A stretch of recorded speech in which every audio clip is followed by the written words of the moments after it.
এই ভিডিওতে আমি বোঝাতে চেষ্টা করব যে দূরত্ব কেন গতিবেগ ও সময় রেখাচিত্রের নিচেকার ক্ষেত্রফল বা এরিয়া।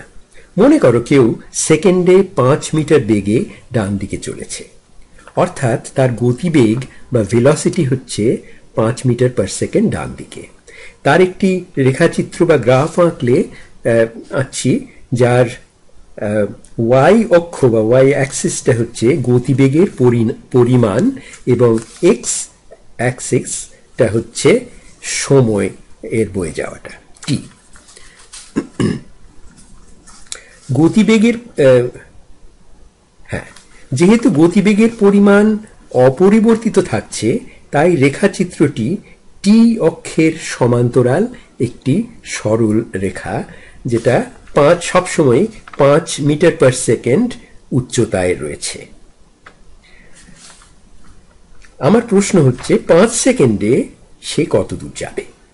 দুভাবে ভাবা যেতে পারে ব্যাপারটা।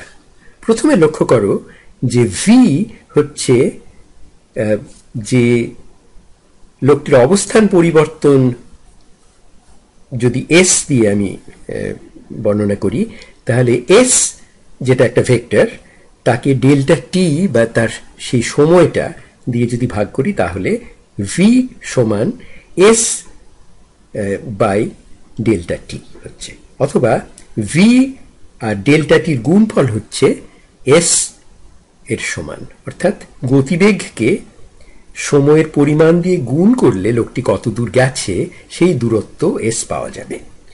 আমি জানি যে ভি 5 মিটার পার সেকেন্ড এবং সময় ডেল্টা টি হচ্ছে 5 সেকেন্ড। তাই দূরত্ব হলো 5 মিটার পার সেকেন্ডকে 5 সেকেন্ড দিয়ে গুণ করলে যা হয় সেই 25 মিটার। লক্ষ্য করো যে এই পরিমাণটা হচ্ছে রেখাচিত্রে যে আয়তক্ষেত্র বা রেক্ট্যাঙ্গেলটি দেখানো হচ্ছে তার ক্ষেত্রফলের সমান।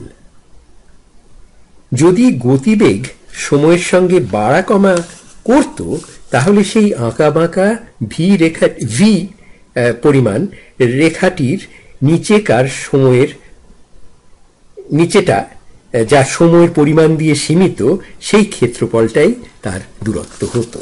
সেটা আরেকটা উদাহরণ দেওয়া যাক।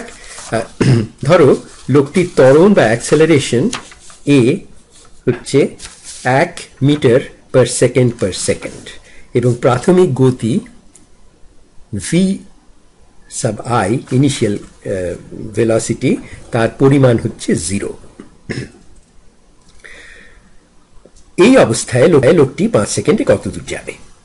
আমরা জানি ত্বরণ বা অ্যাক্সেলারেশন হচ্ছে ডেল্টা ভি বাই ডেল্টা টি, যেখানে ডেল্টা টি সময়ে গতিবেগের পরিবর্তন হচ্ছে ডেল্টা ভি। এবারে 0 থেকে শুরু করে প্রতি সেকেন্ডে 1 মিটার পার সেকেন্ড করে তার গতিবেগ বাড়ছে। 5 সেকেন্ডে সে কত দূর যাবে সেটা আবার আমরা সেই রেখাচিত্র ভি ভার্সেস টি রেখাচিত্রটি আঁকছি আগের মতোই, এবং আগের মতোই গতিবেগের মাপকাঠি হচ্ছে মিটার পার সেকেন্ড। প্রথম সেকেন্ডের শেষে তার গতিবেগের পরিমাণ হবে 1 মিটার পার সেকেন্ড, দ্বিতীয় সেকেন্ডের শেষে পরিমাণ 2 মিটার পার সেকেন্ড। এইভাবে বেড়ে 5 সেকেন্ডের শেষে তার গতিবেগের পরিমাণ হবে 5 মিটার পার সেকেন্ড। রেখাচিত্রটির ঢাল বা স্লোপ হলো ডেল্টা ভি বাই ডেল্টা টি, যার পরিমাণ হচ্ছে 1 মিটার পার সেকেন্ড। অর্থাৎ ত্বরণটি যেহেতু একই থাকছে, সেই জন্য আমরা একটি ত্রিভুজ পাচ্ছি।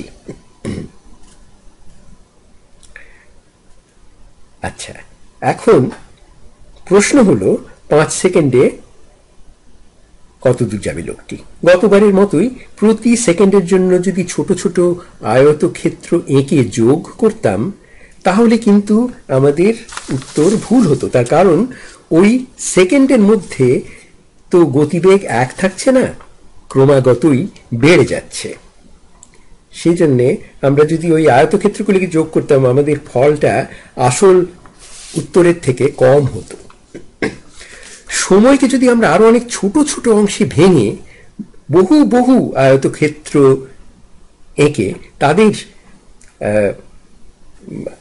ক্ষেত্রফল যোগ করতাম, তাহলে ক্ষেত্রফলটি ক্রমশই এই একটা ত্রিভুজের ক্ষেত্রফলের দিকে যেত, যে ত্রিভুজটার ভূমি 5 সেকেন্ড এবং উচ্চতা 5 মিটার পার সেকেন্ড, যার ক্ষেত্রফল বা দূরত্ব, অর্থাৎ এখন ক্ষেত্রফল বা দূরত্ব হচ্ছে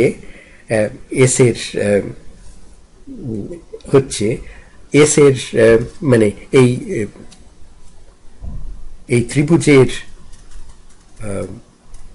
ক্ষেত্রফল, যেটা হচ্ছে অর্ধেক ভূমি এবং উচ্চতার গুণফলের সমান। এবং যেহেতু ভূমি হচ্ছে 5 সেকেন্ড এবং উচ্চতা হচ্ছে 5 মিটার পার সেকেন্ড, সেই জন্যে এই দূরত্বটি হচ্ছে, মানে এগুলোর গুণফল, সেটা হচ্ছে 12.5 মিটার।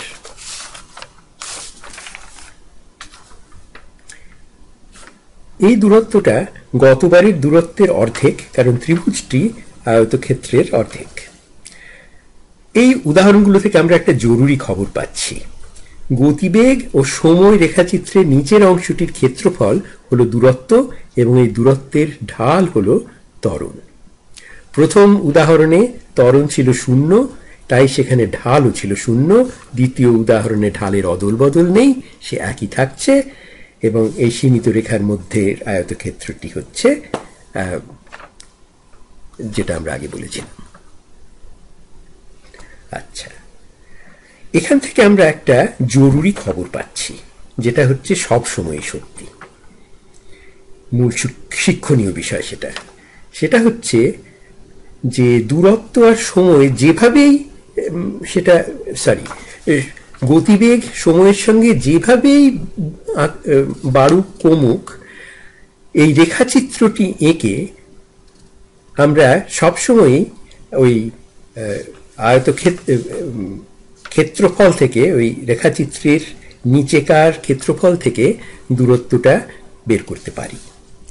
এটা হচ্ছে ইন্টিগ্রাল ক্যালকুলাস বা সমাস গণিতের গোড়ার কথা। কাজেই এটা হচ্ছে আমরা একটা খুব জরুরি এবং খুব সাধারণভাবে সত্য এমন একটা জিনিস আমরা শিখলাম।